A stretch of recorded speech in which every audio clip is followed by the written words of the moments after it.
A decretação da insolvência cível do devedor interrompe o prazo da prescrição intercorrente?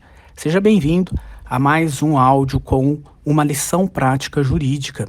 Hoje vamos falar sobre prescrição intercorrente e esse é o áudio de número 143 de um total de 365. Quem me acompanha por aqui, pelas redes sociais, sabe que eu tenho esse propósito, de divulgar orientações práticas de como obter sucesso na defesa do executado. Também como vencer o processo de conhecimento. E hoje vamos falar um pouquinho sobre esse interessante tema, talvez a matéria de defesa mais importante na ação de execução, a prescrição intercorrente. Tudo isso em razão da Lei 14.195, que alterou o artigo 921 do Código de Processo Civil, trazendo um novo regime de prescrição intercorrente, um regime onde a incidência da prescrição ficou facilitada, uma vez que, deflagrado o prazo da prescrição intercorrente, com a crise no processo de execução, e essa crise se dá ou com a não localização do devedor,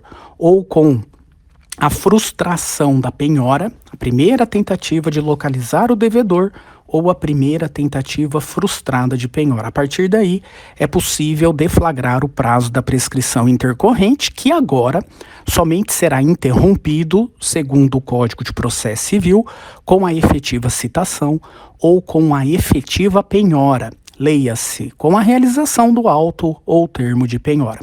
Diante dessa flagrante facilidade agora de reconhecimento da prescrição intercorrente, é claro que surgem teses jurídicas voltadas à defesa do exequente, no sentido de conseguir, vislumbrar alternativas para essa interrupção do prazo da prescrição intercorrente.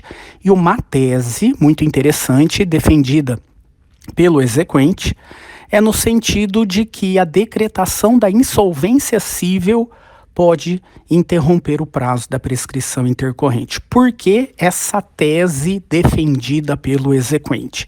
Porque o artigo 1052 do Código de Processo Civil de 2015, quando ele está lá na disposição final do Código de Processo Civil de 2015, esse artigo 1052 diz o seguinte, expressamente, ele tem a seguinte redação: até a edição de uma lei específica, as execuções contra devedor insolvente em curso ou que venham a ser propostas permanecem reguladas pelo livro 2, título 4 da Lei número 5.869, de 11 de janeiro de 73. Vou traduzir isso. O Código de Processo Civil de 2015 diz o seguinte, que até que venha uma lei específica tratando sobre execução contra devedor insolvente, até que essa lei venha, ou seja, até que essa lei seja publicada e entrar em vigor no futuro, até que isso ocorra, vamos aplicar ainda as regras pertinentes à execução contra devedor insolvente do Código de Processo Civil de 73. Significa que o Código de Processo Civil de 73 não foi revogado, ele foi, na verdade, derrogado, Porque essa disposição, a disposição das execuções contra devedor insolvente ainda permanecem em vigor. Muito bem. Então, nós temos que perceber que o exequente defende a tese de que a prescrição agora pode ser interrompida com a decretação, com a instauração do concurso universal de credores. Essa ação de execução contra devedor insolvente, lá no código anterior, o Código de 73, era disciplinada, disciplinada pelos artigos 748 e seguintes. E lá no artigo 777 está dito expressamente que a prescrição das obrigações, interrompida com a instauração do concurso universal de credores, recomeça a correr no dia em que passar em julgada a sentença que encerrar o processo de insolvência. Bom, fundamentado nesse artigo 777 do Código de Processo Civil de 73, o exequente atual defende que A instauração do concurso universal de credores interrompe o prazo da prescrição intercorrente. E como que será instaurado o concurso universal de credores? Com o ajuizamento da ação de execução coletiva, aquela que tem por objeto o reconhecimento da insolvência cível do devedor. Agora, vamos analisar a seguinte situação. Será que, de fato, a instauração do concurso universal de credores através da decretação da insolvência civil do devedor, de fato, interrompe o prazo da prescrição intercorrente? Algumas ponderações aqui fazem necessárias. A primeira, quando o Código de Processo Civil de 73 tratou, no artigo 777, da interrupção do prazo da prescrição com a instauração do concurso universal de credores, a prescrição interrompida é a prescrição das obrigações, a prescrição da pretensão executiva, a prescrição, portanto, para o ajuizamento da ação de execução. Lá no Código de 73, quando esse código previu no artigo 777 essa interrupção da prescrição das obrigações, nessa época nem se cogitava do instituto prescrição intercorrente. Prescrição intercorrente é um instituto muito mais recente. Prescrição intercorrente é aquela que incide no curso da ação de execução e que, portanto, não se confunde com a prescrição da execução, que é aquela que vai inaugurar o processo de execução com o ajuizamento da petição inicial a seu tempo. Então, esse é um primeiro argumento para que o devedor alegue que o requerimento de insolvência cível do devedor através da execução coletiva, né, a execução fundamentada contra devedor insolvente lá do código anterior, não interrompe o prazo da prescrição intercorrente. Segundo ponto, se a decretação, né, que tem uma natureza declarativa, da insolvência civil do devedor, fosse caso de interrupção da prescrição intercorrente, o artigo 921 do Código de Processo Civil, com a alteração da Lei 14.195, ele teria que trazer expressamente essa causa de interrupção. E ele não traz. A única hipótese em que é possível interromper o prazo da prescrição intercorrente é exatamente a efetiva realização da citação do devedor ou a realização efetiva da penhora. O Código de Processo Civil não trouxe essa causa legal, a decretação da insolvência civil. Portanto, esse seria o segundo argumento em favor do devedor, para que a prescrição intercorrente não seja interrompida depois de deflagrada com a instauração do concurso universal de credores. E por fim, e talvez esse seja o argumento mais definitivo para afastar essa possibilidade, por fim, nós temos que entender o mecanismo do Código de Processo Civil de 73 quanto às execuções contra devedor por quantia certa. Lá no Código de 73, havia duas previsões para a execução. Uma execução fundamentada, numa situação econômica do devedor em que ele era solvente e uma execução fundamentada na situação econômica do devedor em que ele era insolvente. Nós tínhamos, portanto, essa previsão lá no sistema anterior, de duas espécies de execução. Uma execução fundamentada na solvência, portanto, numa situação superavitária. O devedor aqui tinha patrimônio superior às suas obrigações, às suas dívidas, e nós tínhamos uma execução coletiva, uma execução forçada contra devedor insolvente, onde a situação econômica desse devedor era deficitária, ou seja, nesse caso, o patrimônio do devedor é inferior às suas dívidas, às suas obrigações.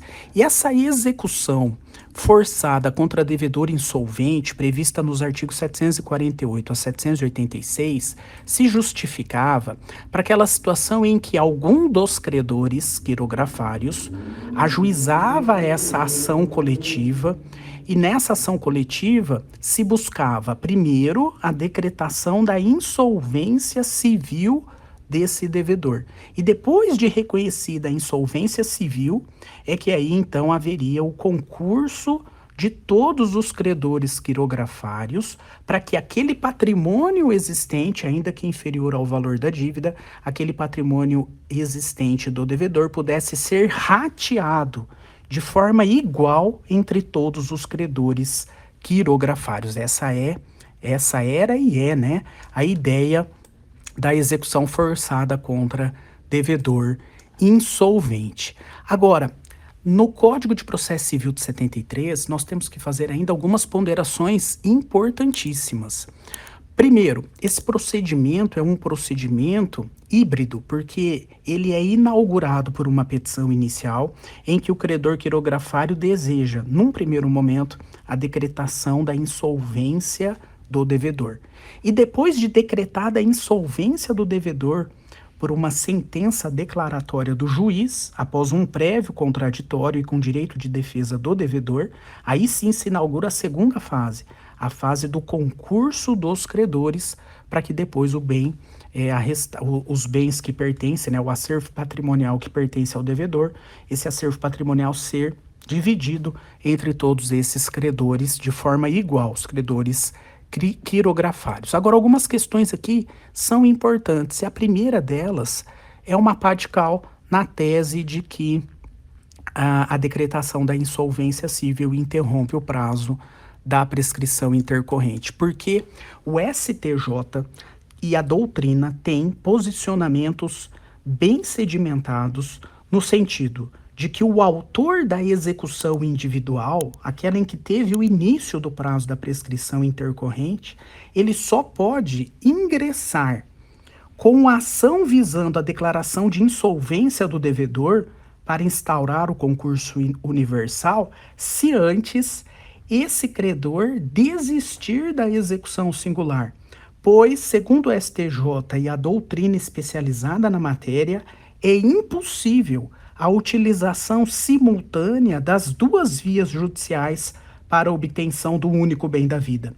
Em outras palavras, esse credor que ajuizou uma ação individual e que, diante da falta da penhora, iniciou o prazo da prescrição intercorrente, esse exequente ele só pode ingressar com um pedido de insolvência do devedor para instaurar o concurso universal se ele desistir da ação inicial singular.